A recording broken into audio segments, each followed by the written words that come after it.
یہ مذاہب کے بچوں حضور آ گئے، بات ختم ہو گئی. کیوں جی؟ بس اتنی بات. لو جی یہ مولانا غلام غوث صاحب کہتے ہیں او حضرت سعید بن عامر الجمحی والی گل کروں گا. لو جی حضرت فاروق اعظم اے پکڑ لو تو میں ذرا روشن چراغ، اے روشن چراغ ہے بھائی. نشتر پارک بھی روشن ہے دنال، پاکستان بھی دینا روشن، دنیا بھی دینا روشن، قبر بھی دینا روشن، تے حشر بھی دینا روشن. میں اور تفصیل کر دوں. ہم سوئے حشر چلیں گے شاہ ابرار کے ساتھ. حضور اور تے کچھ نہیں سی، جدو موقع آیا سی ساری دنیا لمبی پہ گئی سی. مصلحتوں کا شکار لوگ ہوتے ہیں، کسی نے مسجد بنائی بچائی، کسی نے اپنی خانقاہ بچائی، کسی نے مدرسہ بچایا، کسی نے اپنی امامت بچائی. حضور اس وقت میں طارق لبیک یا رسول اللہ کے فارم پر کر رہا تھا.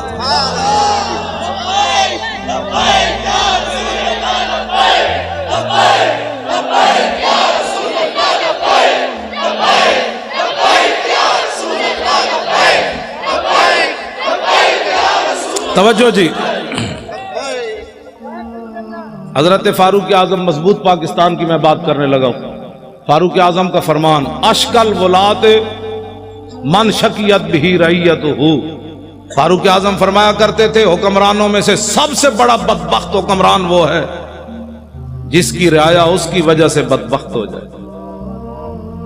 اس سے بڑی بدبختی کیا ہے کہ فاروق اعظم کے زمانے میں بحرین میں بچے کھیل رہے ہیں اور وہ بھی گیند سے کھیل رہے ہیں، اور واسقف البحرین قائد، اور بحرین کا پادری بھی وہاں بیٹھا ہوا ہے.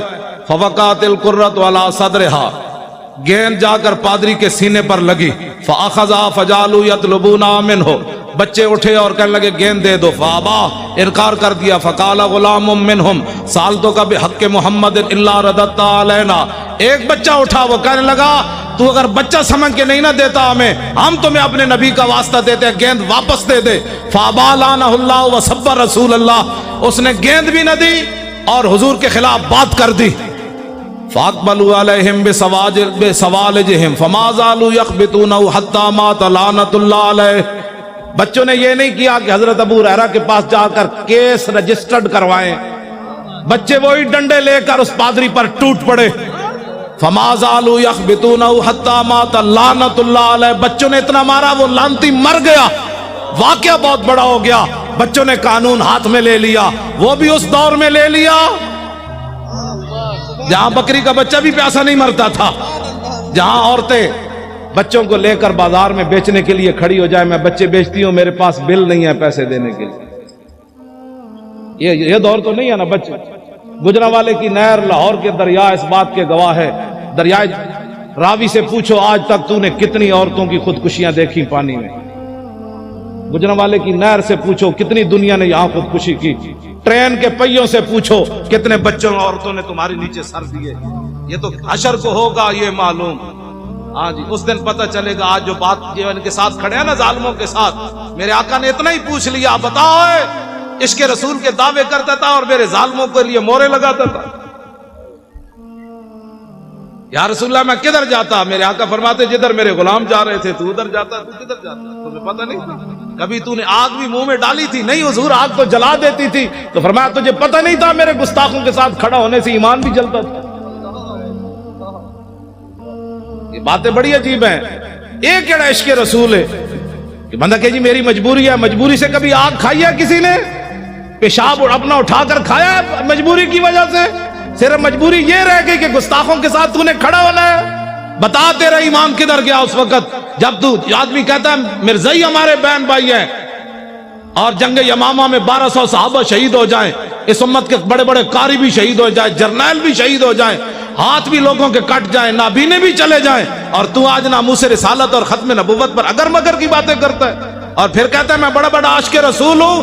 عاشق رسول وہ ہے کٹے ہوئے بازو کے ساتھ بھی چلے گئے، 86 سالہ بوڑھے بھی چلے گئے. ہمارے بوڑھے صرف قبلے دیکھنے کے لیے رہ گئے. بتاؤ قیامت والے دن رسول اللہ نے حضرت عمر بن مہدی کرب کو پیش کر دیا کہ یہ بوڑھا 86 سالہ یہ جنگ یرموک میں چلا گیا اور تو نکل کر چرنگی پر بھی بوڑھے نہ آیا. یہ بوڑھے کہتے ہیں نا ہم نہیں جاتے، تو قیامت والے دن رسول اللہ نے اپنے بوڑھے صحابہ کو پیش کر دیا. نابینے صرف مانگنے کے لیے رہ گئے، معذور صرف مانگنے کے لیے رہ گئے، جو قیامت والے دن حضور نے اپنے نابینے صحابی کو پیش کر دیا. یہ جنگ میں آیا اور تو وہاں جناب حیدرآباد کے چوک میں مانگتا رہا میرے دین کا تو نے کیا کیا. کٹے ہوئے ہاتھ کے ساتھ عمر بن طفیل دوسی بھی چلے گئے.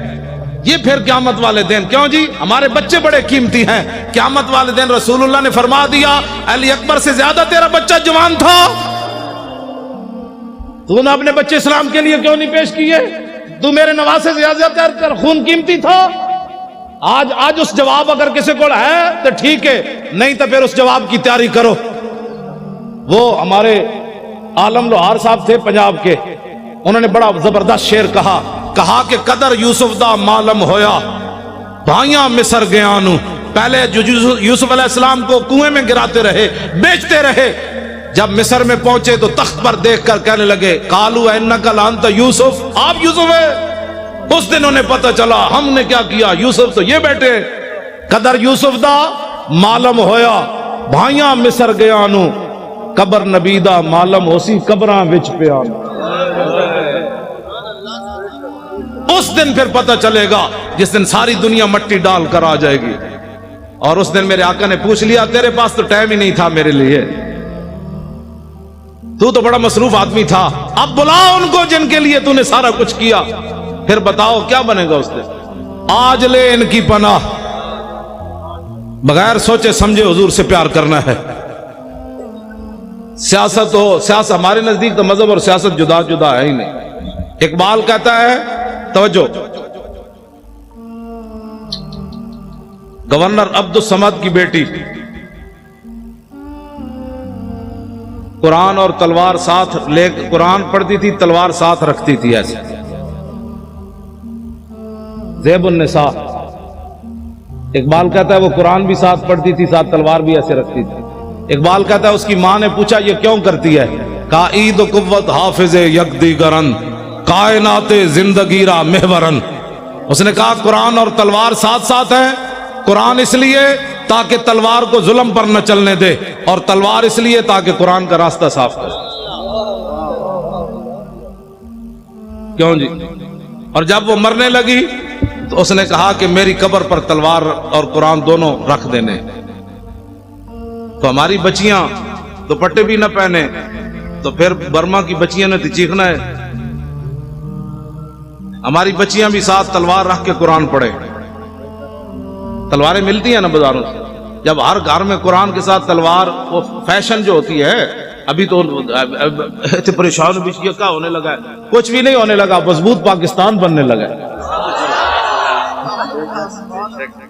کیوں جی؟ جب کفر کو پتہ چلے گا نا کہ ان کی بیٹیاں بھی تلوار لیے قرآن پڑھ رہی ہیں تو اوباما اور ٹرمپ سارے مر جانے، فرشتوں نے آ جانا ہے، ہم نے کچھ بھی نہیں کرنا. میں سچی آپ کو بات بتا، ان کا ان کی تو بیٹیاں بھی آ گئی، ام عمارہ بھی آ گئی، ام عامر بھی آ گئی، حضرت خنسا بھی آ گئی، ام خلاد بھی آ گئی، حضرت صفیہ بھی آ گئی. کیوں جی؟ انس بن نضر کی ہمشیرہ بھی آ گئی. بیٹیاں ہماری جب قرآن پڑھے گی نا ساتھ تلوار رکھ کے، اس دن امت مسلم ایسے اوپر چلی جائے گی. مولوی خادم کو حق نہیں پہنچتا یہ تلوار نہیں چلا سکتا، تو اس کو حق ہی نہیں پہنچتا یہ تلوار کی نفی کرے. میری بازو میں طاقت نہیں ہے نا، میں تلوار نہیں چلا سکتا. اب بتائیں جی آپ کے بابا جی نے 11 سال جلا وطنی، جو مولوی ایک دن تھانے میں نہ گزار سکا، 11 سال جلا وطنی، جیل کی 11 سال جلا وطن بندہ رہے، پھر ختم نبوت کی خاطر پھانسی سن کر پھر کہے حضور یہ تو جان مزہ نہیں آیا، جان. ہاں جی، اور یہ انہوں نے اپنی طرف سے نہیں کہا. حضرت عبداللہ بن حذافہ سامی کو جب گرفتار کیا نا رومیوں نے، اور انہوں نے کہا کہ آدھی سلطنت لے لے، عیسائی ہو جا، تو آپ نے فرمایا تمہارے سامنے محمد عربی کا غلام کھڑا ہے، یہ سلطنتوں کو بکواس کرتے ہو، آدھی نہیں پوری دے دے، پھر پوری دے دے، پھر پوری دنیا دے دے. آنکھ جھپکنے کی دیر بھی میں اپنے نبی سے بے وفائی نہیں کر سکتا. توجہ، جب آپ کو اس نے پانی گرم کیا اور دو صحابہ کو اس میں ڈال دیا، آپ کو جب لے جانے لگے تو آپ رو پڑے. اس کے سپاہی کہنے لگے یہ بندہ ڈر گیا ہے موت سے، اس کو واپس لاؤ۔ واپس پوچھنے لگا صحابی رسول سے کہ موت سے ڈر گئے ہو؟ اب وہی بات جو آپ کے دادا جان نے کی نا، وہی بات انہوں نے وہی پڑھی حضرت عبداللہ والی۔ آپ نے فرمایا یارا میں رویا اس واسطے نہیں، پنجابی آ گئی، ہاں یار میں رویا اس لیے نہیں کہ میں مرنے لگا ہوں، میں رویا اس لیے کہ ایک جان دے کر چس نہیں آئی، مزہ نہیں آیا۔ ان کا کیا چاہتے ہو؟ کہا میرے ہر بال کے بدلے جانیں ہوتی، پھر تو مڑے اس طرح جلتے ہوئے کڑاہ میں ڈالتا، مزہ تو پھر آنا تھا رائے خدا میں قربان ہونے کا، ایک جان سے مزہ نہیں آیا قربان۔ وہ کہنے لگا کیا تم چیزیں ہو، جاؤ جان چھوڑو مدینہ میں چلے جاؤ واپس، اور میں نے تو ایسے لوگ دیکھے کوئی نہیں کائنات۔ یہ ہے مسئلہ، ایمان ایسا ہو کہ کافر جلانے بھی لگے تو حیران ہو جائے محمد عربی کیسے غلام بھی دنیا میں، وہ نہیں جی حالات نہیں ٹھیک، انہیں کڑا تتا پانی گرم پڑا ہو اور صحابہ کی ہڈیاں اوپر تر رہی ہو تو پھر بھی حالات کو نہ دیکھا جائے، کہا نہیں چس نہیں آئی، چس نہیں آئی۔ حالات کب ٹھیک ہوئے؟ کبھی بھی ٹھیک نہیں۔ اب اٹھے اور 2018 انشاءاللہ پنجاب میں بھی ایسے ہوگا، سرحد میں بھی ایسے ہوگا۔ ہم نے لبیک یا رسول اللہ کے نعرے پر الیکشن لڑنا ہے، ناموس رسالت پر الیکشن لڑنا ہے۔ بلوچستان بھی ہوگا انشاءاللہ، سب جگہ ہوگا، نعرہ ہی لگنا ہے۔ نعرہ صرف آپ نے لگانا ہے، فرشتوں نے آ جانا ہے، آ جانا ہے۔ ہاں جی توجہ، ہاں مولانا وزیر صاحب 11 بسیں لے کر آئے،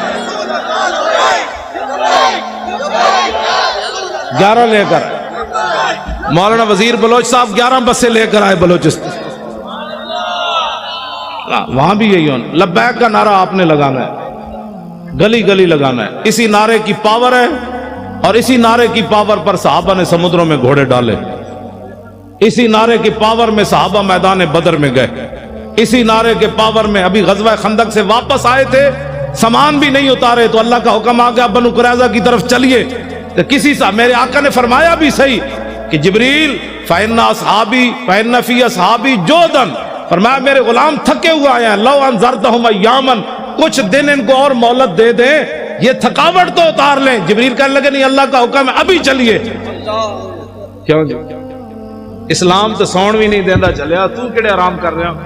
اسلام تو خندق تو واپس آؤ تو قریظہ دی طرف پھر ٹور دینا ہے۔ غزوہ خندق کے غزوہ احد کے زخم 70 لگے ہوئے، حضور فرماتے ہیں صبح پھر چلیے، ابھی پٹی بھی صحابہ نے نہیں باندھی تو کسی نے بھی نہیں کہا حضور پٹی تو باندھنے دیں، تو کون سے آرام کر رہا ہے؟ کتنی صدیاں اور گزارے گا؟ 70 سال تو گزر گئے، کتنی صدیاں اور گزارے گا؟ نظام مصطفیٰ کون دیکھے گا؟ اس کے لیے آج اٹھو، اسلام آرام نہیں کرنے دیتا، 70 زخم لگے ہو تو پھر چلوا دیتا ہے، چلیے جی چلیے۔ تو صحابہ نے یہ بھی خون بہ رہا ہے پھر بھی چل پڑے، تو اللہ نے فرمایا الذین استجابوا للہ والرسول من بعد ما اصابہم القرح، میرے حبیب یہ آپ کے کیسے غلام ہیں مجروح اور زخمی ہونے کے بعد پھر چل پڑے۔ تیری نگاہ ناز سے دونوں مراد،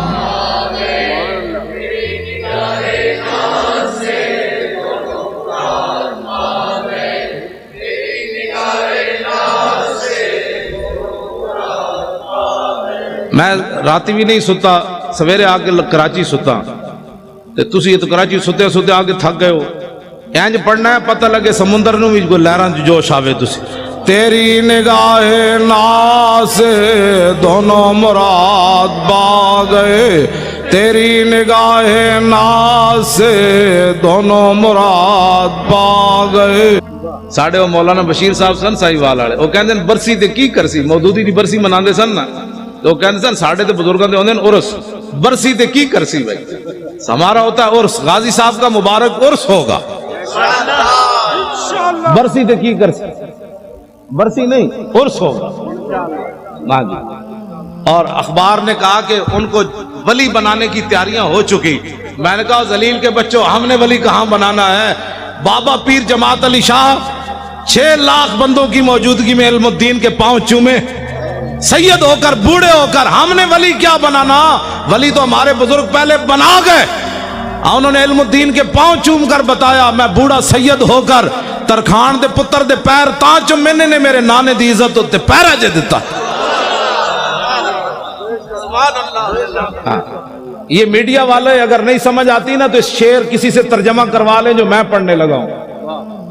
جائے کہ زاہدہ، میں ترجمہ اس واسطے نہیں کر رہے، میڈیا والے کر رہے. جائے کہ زاہدہ بازار اربئی رسن، مست شراب عشق بیا کا ہمی رسد. ٹھیک ہے جی، یہ ترجمہ نہیں کرنا، صرف میڈیا والے کے کرنا. ممتاز قادری کی تم ولایت کی باتیں کرتے ہو، بات تو بہت آگے چلی گئی، بات تو بہت آگے چلی گئی. تم کہتے جی یہ ترقی پسند، ترقی پسند کا پیشاب پینے والے کو ترقی پسند کہتے ہیں. ترقی پسند وہ ہوتا ہے جس کو قرب رسول حاصل ہو. اور اسلام کسی کا قرض نہیں رکھتا، پکی بات ہے. اس کا عبدالستاریدی کا جنازہ کدھر ہوا؟ ادھر ہی، جہاں آپ کا مکان تھا ادھر ہوا، نیشنل اسٹیڈیم کے قریب. 5000 بندے بھی اکٹھے نہیں کر سکے. پورا ایک ہفتہ روتے رہے. اوباما بھی کہتا رہا انسانیت کا مسیحا چلا گیا، اسپروں کی گولیاں دینے والا چلا گیا، مردوں کی ہڈیاں سمیٹنے والا چلا گیا، مردوں کو کفن اتارنے والا چلا گیا. پوری دنیا میں شور پڑا رہا، یہ شور پڑا رہا اور سلوٹ مارے. میں نے کہا دیکھو کم از کم اس کو بوڑھا باپ سمجھ کر کہ اسے پاؤں چوم دیتے، لیکن سلوٹ تم نے ضرور مارا، پاؤں نہیں چومے. تو پیر جماعت علی شاہ نے 17 سالہ بچے کے پاؤں کیوں چومے؟ یہ کائنات میں محمد عربی کی ناموس کے پھر ہاں جی بالکل، ہاں جی. مولوی خادم نے اپنی پگڑی اتار کر ممتاز قادری کے پاؤں پر کیوں رکھی؟ محبت تو یہ ہوتی ہے نا. ہاں میں نے کہا کائنات میں اگر کوئی بوڑھا سید بھی پاؤں چومتا ہے تو اسپروں کی گولیاں دینے سے نہیں چومتا، کفن دینے سے نہیں چومتا.